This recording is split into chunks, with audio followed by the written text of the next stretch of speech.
तो लोकसभा चुनाव 2024 से पहले एक और बड़ा दावा किया गया है। बीजेपी यानी मोदी सरकार इस बार 2024 के लोकसभा चुनाव में सत्ता वापसी नहीं कर पाएगी। मोदी सरकार सत्ता से बाहर हो जाएगी। यह दावा किसी और ने नहीं बल्कि एक दिग्गज नेता की तरफ से किया गया है। इनके बयान को भी सुनाएंगे, इसके बारे में पूरी जानकारी देंगे कि किस आधार पर यह कहा जा रहा है कि मोदी सरकार इस बार लोकसभा चुनाव 2024 नहीं जीत पाएगी। साथ ही साथ दो और बड़ी खबर इस वीडियो के जरिए से आपके सामने रखेंगे। दूसरी बड़ी खबर यहां पर आ रही है दोस्तों, गोदी मीडिया के पत्रकार सुदर्शन न्यूज चैनल के मुखिया सुरेश चौहान के खिलाफ सुप्रीम कोर्ट से बड़ी खबर है, इसकी भी जानकारी देंगे। तीसरी बड़ी खबर उत्तराखंड से सामने आ रही है, जहां पर मंदिर के अंदर घुसने की वजह से एक दलित युवक को जलती लकड़ी से पीटा गया है, जिसकी तस्वीर देख करके आप परेशान हो जाएंगे। यह भी आपको दिखाएंगे। उससे पहले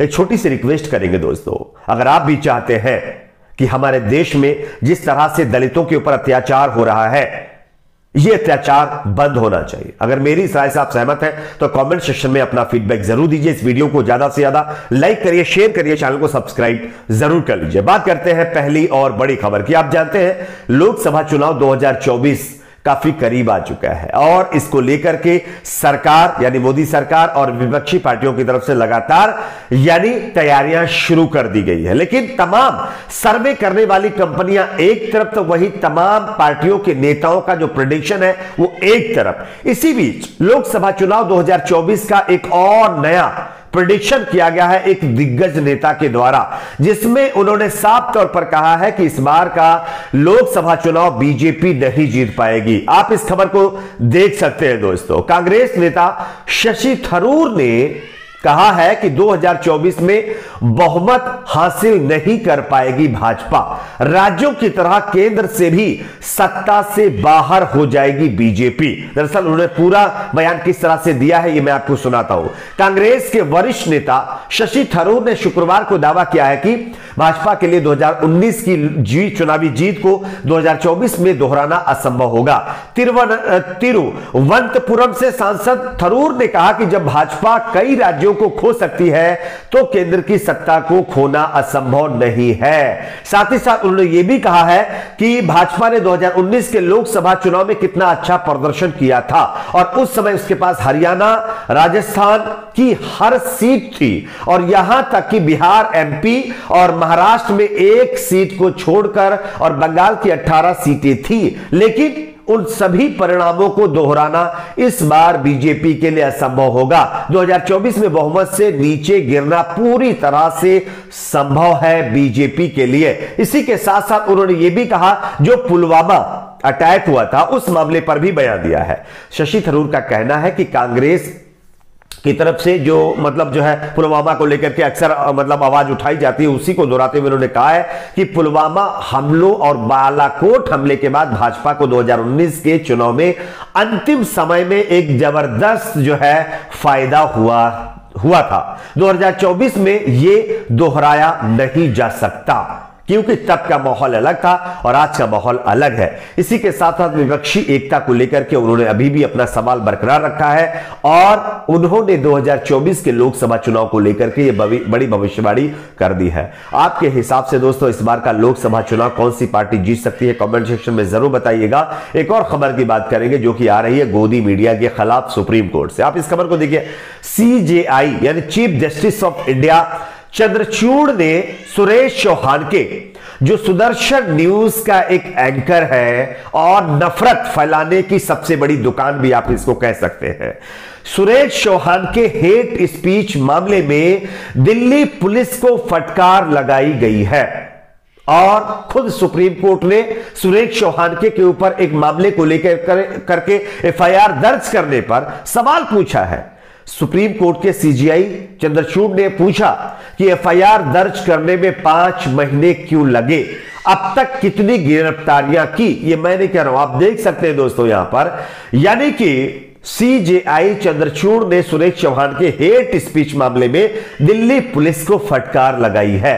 और साफ तौर पर पूछा है कि एफआईआर दर्ज करने में 5 महीने क्यों लगे, अब तक कितनी गिरफ्तारियां हुई। दरअसल सुरेश चौहान के ऊपर यह आरोप है कि इसने अपने टीवी चैनल के द्वारा और तमाम सोशल मीडिया अकाउंट के द्वारा हेट फैलाई, लोगों में नफरत भरी है, जिसके चलते इसके खिलाफ कंप्लेंट डाली गई थी। और दिल्ली पुलिस क्या कहने, दिल्ली पुलिस की तरफ से 5 महीने सुरेश चौहान के ऊपर इस मामले पर एफआईआर दर्ज करने में लगा दिए गए। और इसी मामले को लेकर के सुप्रीम कोर्ट में अब सुनवाई हुई है और सुप्रीम कोर्ट ने दिल्ली पुलिस को फटकार लगाई है। सुरेश चौहान के सुदर्शन न्यूज चैनल का एक पत्रकार है, एंकर भी, मुखिया भी कह सकते हैं। इनके चैनल पर आप देखिए, हमेशा देश को हिंदू राष्ट्र बनाने की बात की जाती है और हर मामले में हिंदू मुसलमान के बीच खाई पैदा करने की कोशिश की जाती है, ऐसा लोगों का आरोप है।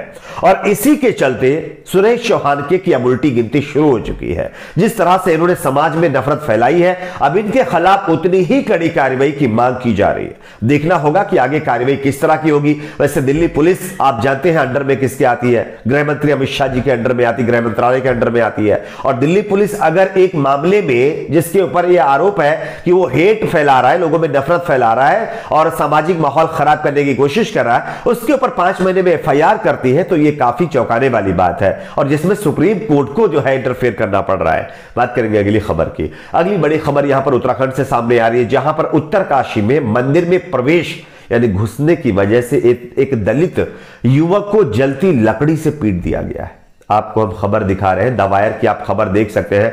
उत्तराखंड के उत्तरकाशी जिले के मोरी क्षेत्र की घटना बताई जा रही है, जहां पर शिकायत के अनुसार रात भर उच्च वर्ग यानी ऊंची जाति के लोगों ने मंदिर में प्रवेश करने की वजह से यानी घुसने की वजह से एक 22 साल के युवक के साथ मारपीट की है, उसे बांध दिया और जलती लकड़ियों से उसकी पिटाई की है।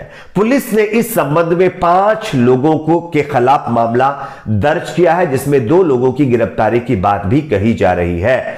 इसमें घटना के मुताबिक जानकारी बताया जा रहा है कि 9 जनवरी की है, जब बैनोल गांव निवासी 22 साल के आयुष ने जो है वो मंदिर गए थे। पीड़ित द्वारा पुलिस को दी गई शिकायत के अनुसार रात भर उच्च वर्ग के कुछ लोगों ने मंदिर में उनके साथ मारपीट की, उन्हें बांध दिया और जलती लकड़ियों से उसको पीटा। गुनाह सिर्फ उसका इतना था कि वो मंदिर में घुस गया था, मंदिर में चला गया था और दलित समाज से ताल्लुक रखता था। अब आप समझ सकते हैं कि दलित समाज के लोगों को मंदिर में घुसने तक नहीं दिया जा रहा है। इस तरह से समाज में लोग आपस में ही एक दूसरे के दुश्मन बने बैठे। आप सोचिए, अगर मंदिर में किसी वजह से ये शख्स घुस भी गया था तो क्या उसमें हरज था। अरे आयुष उसका नाम है, मंदिर में शायद पूजा करने भी गया होगा वो, या किसी दूसरे काम से भी गया होगा, तो आपको उसको पकड़ करके इस तरह से पीटने का किसने मतलब जो है राइट दिया है, ये एक बड़ा सवाल है। उत्तराखंड के अंदर आप जानते हैं बीजेपी सरकार है, बीजेपी सत्ता में है। देखना होगा किस तरह की कार्रवाई की जाती है। आपकी अपनी इस पर क्या राय है, कमेंट सेक्शन में जरूर बताएं। वीडियो को लाइक शेयर, चैनल को सब्सक्राइब जरूर।